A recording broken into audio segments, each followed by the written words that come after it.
afternoon.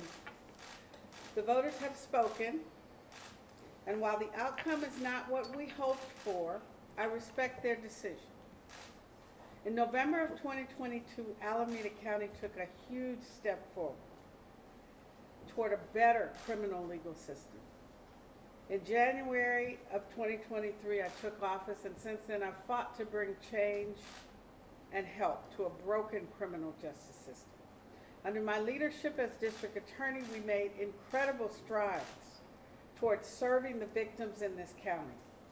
We increased the number of victim witness advocates by 38% and diversified the workforce for the first time in decades by hiring Cantonese and Mandarin speakers, Hmong speakers, more African Americans, so that we would have a culturally diverse workforce to serve the incredibly culturally diverse community in Alameda County. We also reorganized the office, streamlined the claims process, and reduced the delays in compensating victims and paying providers from a year or more to mere days. In 2023, we increased the number of victims served by the Family Justice Center by more than 1,500 people, thanks to the help of Dr. Tony Jackson and the dedicated staff at the Family Justice Center. And through our Victim Witness Advocates Division, we served over 22,500 victims in our first year alone, and their families. We are the success story for the state of California because of the improvements made by my team in the Victim Witness Advocates Division and our success in obtaining funding and maintaining funding for victim services in this county. Dr. Jackson has attested to the dramatic improvements in victim services and support under my administration.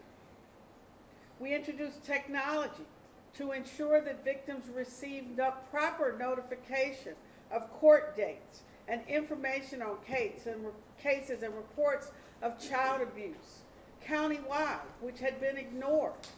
The Electronic Suspected Child Abuse Report System, eSCARS, will be launched later this month in Alameda County to fulfill our responsibilities at the District Attorney's Office to track and ensure timely and reliable tracking of child abuse cases. My team and I prioritize reducing gun violence, the fentanyl drug crisis, and tackling human trafficking. We prosecuted murderers and other violent persons throughout Alameda County at a higher rate than my predecessor, and we processed more than 12,000 cases. Just last week, we obtained a 50-year to life sentence for a former Alameda County deputy sheriff who killed 2 people. In the Kevin Nishida case, which was popularized by the media as some failed effort on our part, the preliminary hearing in that case started on October the 10th, and it is proceeding just as dozens of other cases are proceeding through the criminal legal system. In the Jasper Wu case, the 2 defendants we believe responsible for the toddler's death are in jail, charged with murder and other gang and gun enhancements. One of them faces 265 years to life in prison if convicted on all charges. The other faces 175 years to life if convicted on all charges. In the Tuan Lei case, the 3 men who we believe are responsible for his death are being prosecuted to the fullest extent of the law under my administration, and our team successfully, the team that I put together and assigned specially to handle that case, has successfully established at the preliminary hearing a key fact in that case, that these men knew that Officer Lei was a police officer even though he was working undercover. Last week, the state of California announced the award of a firearm relinquishment grant for Alameda County of $5,588,089 that my team, that I hired, worked on with the court and the Oakland Police Department. We are very proud of the fact that Alameda County was recommended for the highest amount in the state than all other grantees.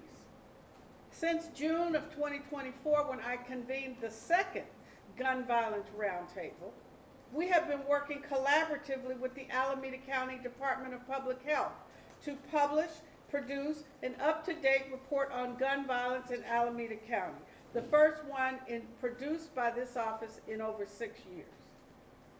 We also held landlords and swindlers and corporate criminals to account while increasing pathways to recovery from addiction and family reunification. For the past 2 years, we sponsored conferences to support recovering addicts. Just last month, we convicted an Oakland-based towing company of illegally towing cars and created a $500,000 restitution fund for the residents of this county who lost their cars illegally.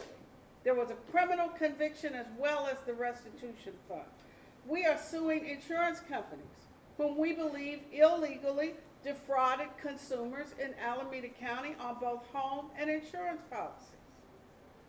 Our new Consumer Environmental and Special Prosecution Unit brought in over $20 million in the first year of my administration, holding corporations accountable through settlements and judgments, 5 times more than previous administrations. We obtained the first ever criminal indictment against a alleged corporate polluter, a corporation accused of polluting this community with toxic fumes, and 2 corporate managers who endangered the lives of local firefighters. The current leaders in my administration are all experienced attorneys. Our branch heads alone have 141 years collectively of prosecutorial experience. Most of our new hires over the last year have been lateral attorneys with decades of experience. We were able to successfully recruit seasoned prosecutors from Sacramento County, Santa Clara, Sonoma, San Francisco, Marin, and Contra Costa, and as far away as Philadelphia and Kauai. The head of our Gender Justice Division that I created is a former elected district attorney of the island of Kauai with decades of prosecutorial experience. In the first year of our administration, we expanded the felony trial team, the mental health collaborative courts team, the sexual assault team, the domestic violence team, and the juvenile justice unit. And today, Alameda County prosecutors are the second highest paid prosecutors in the 9-county Bay Area of all prosecutors' offices. We created a public accountability unit and exposed decades of prosecutorial misconduct, excluding Jewish, Black residents, and sometimes LGBTQ+ residents from juries, from death penalty juries. This huge constitutional scandal was glossed over by my predecessors, and there's evidence of an attempt to cover up the misconduct by discrediting in the media the whistleblower who first exposed it back in 2005. We have hired dozens of lawyers who want to change lives and not destroy them. We successfully created and launched a Victims Advisory Commission, a Mental Health Commission, a Reentry Commission, a Civil Rights Bureau, and a Community Support Bureau. We restored and expanded services at the Family Justice Center and the CARES Navigation Center. Last but not least, I will leave this office with a robust grant portfolio, the most robust grant portfolio in the history of the District Attorney's Office, more than $21 million in grants received since January of 2023. This accomplishment is the direct result of the financial acumen and stewardship of Chief Assistant District Attorney Royal Roberts, who will lead the office as the interim district attorney until a new DA is appointed. Chief Roberts is extremely capable and committed to justice and the people of this county. Leading an agency with a budget over $100 million and 400 plus employees requires far more knowledge, skill, and experience than just being a line deputy, a criminal prosecutor. Chief Roberts came to the DA's office as a seasoned executive from the Peralta Community College District, where he had a successful tenure in the leadership of the administration there, including serving as chief assistant to the chancellor and general counsel of the district. Additionally, Chief Roberts has been a well-respected leader at the Martin Luther King Freedom Center, which is one of our fundamental organizations for young people in this county, where Barbara Lee and Elihu Harris have led the development and the education of young people in this community for many years. Chief Roberts holds multiple degrees, including a law degree, a master's in public administration, and is currently defending his dissertation for a doctorate in business administration. I am confident that with Chief Roberts at the helm, the DA's office is in good hands until my successor is in place. I also came to this seat well prepared to lead the conversation about criminal justice reform and this agency. As a survivor of the Ohio juvenile justice and foster care system, and the first foster child to serve in this capacity, I understand the challenges that young people face when judged by adult standards before they are ready to handle the responsibilities of adulthood. As a survivor of domestic violence and sexual assault, I understand the challenges that women face in a world filled with gender-based violence, intimidation, and exploitation. When I took on Yale University in 1977 and became the sole lead plaintiff in Alexander versus Yale, the first case to challenge sexual harassment in education, I was standing in the gap for rape victims.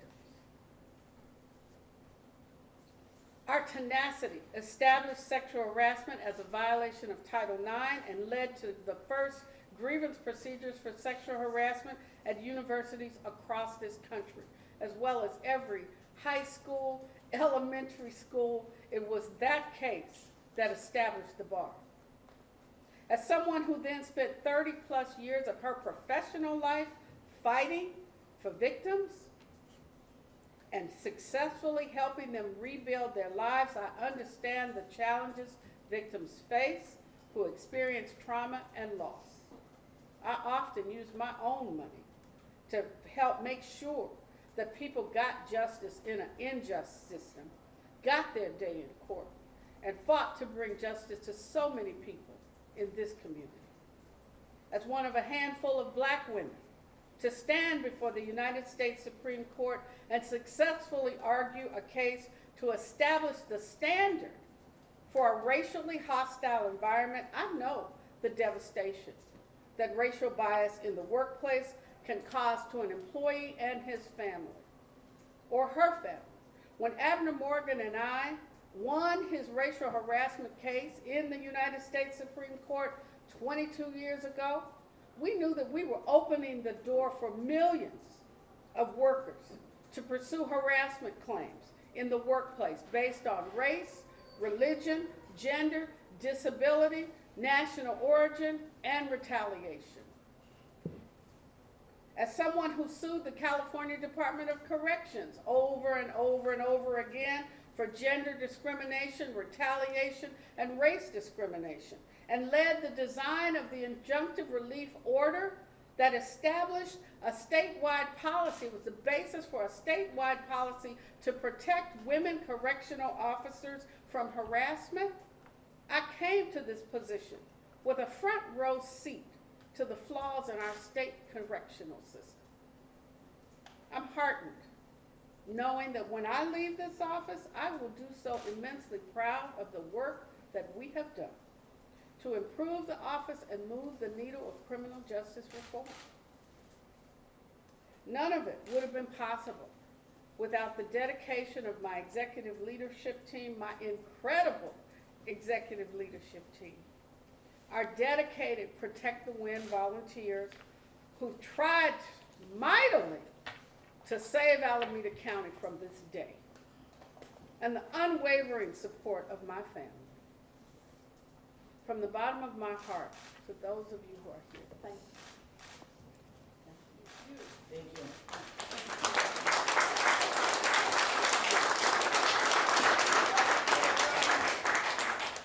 To those who place their trust in me with your vote, please know that I will never stop fighting for the values we share. While this chapter has come to an end, I remain committed to making a more equitable and fair system of justice that does not discriminate based on race, religion, gender, sexual orientation, wealth, and I encourage all of you to stay engaged and continue advocating for the changes we need. As we look ahead, I urge the community to uplift the Public Accountability Unit by supporting those courageous prosecutors and inspectors who review cases of alleged misconduct by public officials and those sworn to protect and serve this community. Previous leaders of this office turned a blind eye to prosecutorial misconduct and cases of the worst kinds of abuse and neglect, criminal negligence by some members of our law enforcement community. Although I will no longer be here to oversee the work of the Public Accountability Unit, it is important that the work continues beyond my tenure. We must not continue to have two systems of justice that are separate and unequal in Alameda County. That is the way of the past. It is up to you and me to make sure that future leaders of this office remain independent decision makers and stay the course of holding public officials accountable and law enforcement officers accountable for their actions. Our challenges are too great to be divided. I believe we all share the same hope for a community that is safe, demonstrated by a government committed to achieving that goal by investing in things that promote public safety, like better schools, affordable housing, jobs that pay living wages, and access to quality health care for families. Mental illness should not be a crime, nor a death sentence in Alameda County. My team and I are working internally to ensure a smooth transition and with the responsible county officials to provide my successor with as much information as possible. I will not abandon the residents of Alameda County as my predecessor did by simply walking away. I appreciate the opportunity to serve my community and to have made history in Alameda County. And I leave this office in a much better place than how we found it. I also want to thank the District Attorney's Office staff that continues to serve the public with dignity, respect, and compassion. My inspectors who guarded my safety, and the residents of Alameda County for having the courage to trust in my leadership. I thank you for the honor of serving you as your district attorney, and I applaud you for going to the polls in 2022 and believing in the possibility of reforming our criminal justice system after 100 years here in Alameda County. Thank you all for coming. It has been a long morning, and I will not take questions at this time. God bless you.